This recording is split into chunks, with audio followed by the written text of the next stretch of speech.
नमस्कार। आप सभी का साइकोलॉजी की इस क्लास में स्वागत है। जैसा कि बीए प्रथम वर्ष में हम लोगों ने सामान्य मनोविज्ञान का अध्ययन किया था, जिसमें यह बताया गया था कि मनोविज्ञान की विषय वस्तु, व्यवहार एवं मानसिक प्रक्रियाओं का अध्ययन है। परंतु यहाँ पर हम बात कर रहे हैं मनोविज्ञान की ही एक अन्य शाखा का, जिसे हम असामान्य मनोविज्ञान के नाम से जानते हैं। असामान्य मनोविज्ञान के विषय वस्तु मूलतः अनाअभियोजित व्यवहार, व्यक्तित्व अशांति एवं विघटित व्यक्तित्व का अध्ययन करना है। असामान्य मनोविज्ञान का इतिहास लंबा तथा रोचक है। किस्कर ने मनोविज्ञान के इस शाखा के इतिहास को 3 प्रमुख भागों में विभाजित किया है। पहला है पूर्व वैज्ञानिक काल, जो कि पुरातन समय से लेकर 1800 तक रहा। दूसरा है असामान्य मनोविज्ञान का आधुनिक उद्भव, यह 1801 से लेकर 1950 तक रहा। तीसरा आज का असामान्य मनोविज्ञान, यह 1951 से लेकर आज तक चल रहा है। सर्वप्रथम हम बात करेंगे पूर्व वैज्ञानिक काल की, जिसे हम 4 भागों में पुनः विभाजित करके आसानी से समझ सकते हैं। इसका पहला भाग है पाषाण युग का जीववादी चिंतन। इस युग में असामान्य मनोविज्ञान की शुरुआत जीववाद के संप्रत्यय से हुई। प्राचीन काल में लोगों का मानना था कि जब मानव के प्रति ईश्वर की कृपा समाप्त हो जाती है तो ईश्वर के ओर से अभिशाप या दंड के रूप में मानव में असमान व्यवहार उत्पन्न कर दिए जाते हैं। जीववाद की इस विचारधारा का प्रभाव तत्कालीन चिकित्सा पर भी पड़ा। तत्कालीन समय में 2 प्रकार की चिकित्साएं लोकप्रिय थीं। पहला अपदूत निसारण और दूसरा ट्रीफाइनाइसन। अपदूत निसारण, इसके अंतर्गत विभिन्न प्रविधियों जैसे प्रार्थना, जादू टोना, शोरगुल, कोड़े लगाना तथा शराब मिलाकर तैयार शोधक आदि का उपयोग कर शरीर के भीतर प्रवेश किए गए अपदूत को बाहर निकाला जाता था। ट्रीफाइनाइसन, इस विधि में नुकीले पत्थरों से मार मार कर असामान्य व्यक्तियों के खोपड़ी में छेद करके बुरी आत्मा को बाहर निकाला जाता था।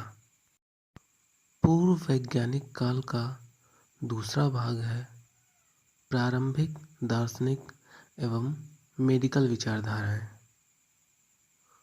प्राचीन ग्रीस के स्वर्ण युग में मानसिक रोगों तथा असामान्य व्यवहार के संबंध में एक विवेकी तथा वैज्ञानिक विचारधारा का जन्म हुआ, जिसका श्रेय चिकित्सा शास्त्र के जनक हिप्पोक्रेट्स को जाता है। इनके अनुसार मानसिक रोगों की उत्पत्ति कुछ स्वाभाविक कारणों से होती है, न कि बुरी आत्मा के प्रवेश कर जाने से या दैवी प्रकोप से। इस विचारधारा को प्रकृतिवाद कहा गया। बाद में इस विचारधारा के समर्थन में प्लेटो एवं अरस्तु जैसे दार्शनिकों ने अपना सहयोग दिया। पूर्व वैज्ञानिक काल के तीसरे भाग की बात करें तो यह काफ़ी कुछ हद तक जीववाद से मिलता जुलता था। यह भाग है मध्य युग में पैशाचिक विचारधारा। इस युग की शुरुआत रोमन सभ्यता के अंत और ईसाइयत के सूर्योदय से होती है। इस अवधि में एक बार फिर मानसिक रोगों का कारण शैतानी शक्तियों और ईश्वरीय प्रकोप को माना गया। यही कारण था कि इस युग को मनोवैज्ञानिकों ने अंधकार का युग कहा। इस युग के उत्तरार्ध में असामान्य व्यवहार में सामूहिक पागलपन की प्रवृत्ति देखी गई। इस सामूहिक पागलपन की महामारी में जैसे ही हिस्टीरिया का लक्षण किसी एक व्यक्ति में दिखाई देता था, अन्य लोग भी देखते देखते इससे प्रभावित होने लगते थे। वह अपने घरों से बाहर निकलकर एक साथ मिलकर असंगत व्यवहार जैसे उछलना कूदना, रोना गाना, एक दूसरे के कपड़े फाड़ना प्रारंभ कर देते थे। 15वीं शताब्दी के समाप्ति तक यह विचारधारा और मजबूत हो गई कि दुष्ट आत्मा का आधिपत्य दो प्रकार से होता है, ईश्वरीय प्रकोप और शैतान से दोस्ती। पूर्व वैज्ञानिक काल का अंतिम भाग है मानवीय दृष्टिकोण का उद्भव। 16वीं शताब्दी के प्रारंभ में ही पादरियों एवं पुजारियों के अमानवीय दृष्टिकोण के विरुद्ध आवाज उठने लगी। चिकित्सा विज्ञान के लोगों ने इस बात पर सामूहिक रूप से बल डाला कि मानसिक रोगों किसी दुष्ट आत्मा या दैवीय प्रकोप के कारण नहीं, अपितु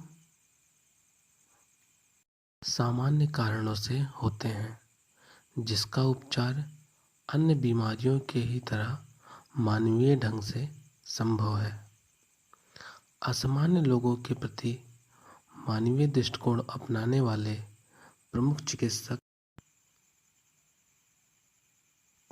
पैरासेल्सस तथा जोआन लुइस वाइव्स थे।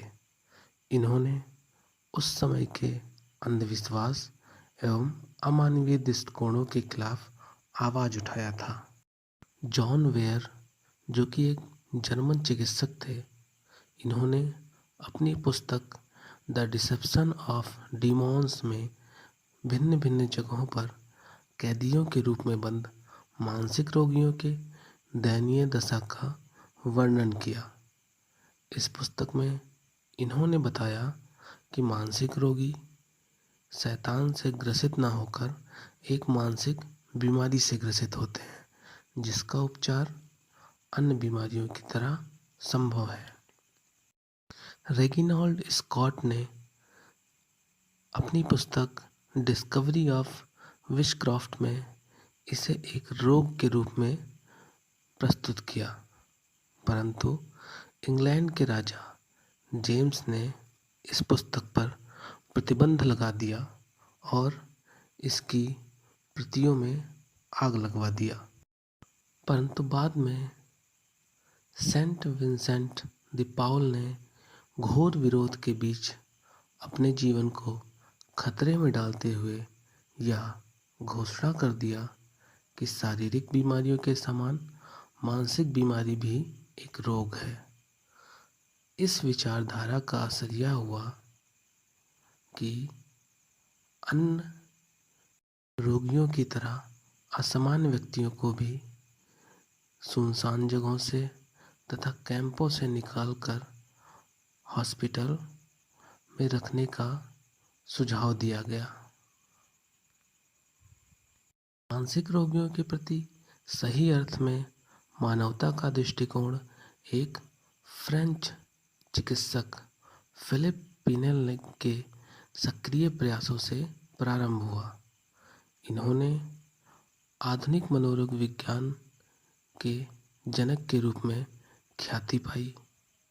पिनेल ने द बिस्ट्री मेंटल हॉस्पिटल का प्रभारी बनने के बाद मानसिक रोगियों को लोहे की जंजीरों से मुक्त करवाकर उन्हें पर्याप्त हवा एवं रोशनी वाले कमरों में रखने का आदेश दिया, जिसके परिणाम स्वरूप यह देखा गया कि मानसिक रोगी उपचार में पर्याप्त सहयोग करने लगे और इसका परिणाम उत्साहवर्धक रहा। इस प्रकार हम देख सकते हैं कि पूर्व वैज्ञानिक काल में असामान्य मनोविज्ञान के इतिहास में काफ़ी उतार चढ़ाव रहा, परंतु 18वीं शताब्दी के आते आते असामान्य व्यक्तियों के प्रति मानवीय दृष्टिकोण का प्रादुर्भाव हुआ। यह क्लास यहीं पर समाप्त होती है और अगली क्लास में हम असामान्य मनोविज्ञान के इतिहास के बचे हुए भागों का वर्णन करेंगे। धन्यवाद। नमस्कार।